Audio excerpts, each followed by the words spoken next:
Bonjour, c'est Isabelle Morin de Spring Formation. Aujourd'hui, je vais vous parler du triangle dramatique, qu'on appelle aussi le triangle de Karpman, ou le triangle SVP, comme, non pas comme s'il vous plaît, mais comme sauveur, victime et persécuteur. C'est en fait les trois rôles qui sont décrits par ce modèle. Alors ces rôles, c'est des rôles inconscients, c'est pas volontaire, qu'on met en place dans nos relations avec les autres. Le premier rôle, c'est le persécuteur. Lui, il pense « moi d'abord, tant pis pour les autres ». Il a besoin d'écraser pour exister, il a tendance à vouloir punir pour rétablir la justice. Le deuxième rôle, c'est la victime. La victime, elle souffre. Elle considère qu'elle est en difficulté et qu'elle n'a pas la ressource nécessaire pour se sortir de cette difficulté. Du coup, elle est passive et se plaint de la situation. Le troisième et dernier rôle, c'est le sauveur.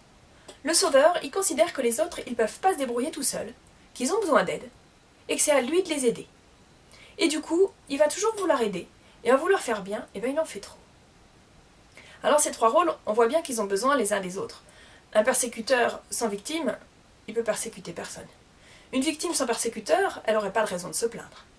Un sauveur sans victime, il n'aurait personne à sauver, etc., etc., etc. L'un a besoin de l'autre pour pouvoir exister. Moi, je les ai imaginés tous les trois qui vont en soirée dansante. Je remercie au passage Eric pour cette belle idée. Alors, dans cette soirée dansante, le persécuteur, il prend toute la place. Il a besoin qu'on ne remarque que lui, il va bousculer les autres, écraser les pieds, etc. C'est lui d'abord. La victime, en plus de se faire bousculer par le persécuteur, elle se retrouve dans son coin, et puis elle n'est pas très à l'aise, elle a l'impression que les gens le regardent, se moquent d'elle, et elle passe pas une bonne soirée. Le sauveur, quant à lui, il voit qu'il y a des gens qui dansent pas et qui restent assis sur le côté. Alors, pour qu'ils viennent s'amuser aussi, il vient les solliciter et avec entrain, il revient et revient et revient vers eux pour qu'ils viennent danser. Au final, il n'y en a aucun des trois qui passe une bonne soirée. Il n'y en a aucun des trois qui aide les autres à passer une bonne soirée. Ceux qui passent une bonne soirée, c'est ceux qui dansent tranquilles, en se faisant plaisir et en respectant les autres. Alors ce comportement-là, on le retrouve dans le quotidien. Et puis on va incarner un rôle et puis l'autre à tour de rôle sans s'en rendre compte. Je prends l'exemple d'une personne, allez on va dire une femme qui veut traverser la route mais qui n'est pas à l'aise parce qu'elle est âgée ou parce qu'elle a un handicap, un problème physique. Et puis c'est un monsieur qui voit cette femme qui va doucement et qui vient voler à son secours et l'aider à traverser. Et puis en voulant l'aider, donc on a là bien sûr une victime d'un côté et puis un sauveur qui arrive. En voulant l'aider, le sauveur, il bouscule un de ses sacs qui tombe et un élément qui était dedans se brise.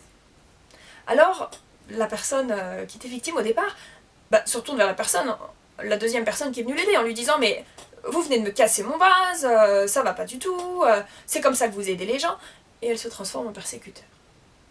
Il y avait à ce moment-là une troisième personne qui regardait cette scène depuis le départ, qui trouve ça vraiment injuste et qui accourt pour dire mais quand même, madame, attendez, ce monsieur vient vous aider et vous vous retrouvez à lui crier dessus, c'est quand même le monde à l'envers. Et le voilà en mode sauveur, voire même vis-à-vis du monsieur, voire même en mode persécuteur vis-à-vis de la vieille dame. Et les rôles tournent, et les rôles tournent. Dans le quotidien, dans nos relations avec les autres, à la maison, au travail, on rentre souvent sans s'en rendre compte dans ces schémas-là qui font du bien à personne. Alors moi je vous invite à observer quand il y a ça qui se met en place, notamment quel rôle vous jouez. Et je vous challenge pour arrêter ce rôle. C'est-à-dire, si vous êtes dans un rôle de persécuteur, à vous occuper de ce qui vous concerne. Est-ce que c'est à vous de rétablir la justice et quel juste équilibre vous pouvez trouver pour laisser une place aux autres. Si vous êtes victime, quelles sont les ressources que vous avez pour pouvoir vous sortir de cette situation? Vers qui vous pouvez vous tourner pour demander de l'aide tout simplement? Et puis si vous êtes sauveur, mais arrêtez de vouloir aider tout le monde. Laissez-les faire. S'ils ont besoin d'aide, ils vous demanderont. Éventuellement, plutôt que de les aider, vous pouvez leur demander est-ce qu'ils ont besoin d'aide. En arrêtant votre rôle, on l'a vu tout à l'heure, tous les rôles sont liés.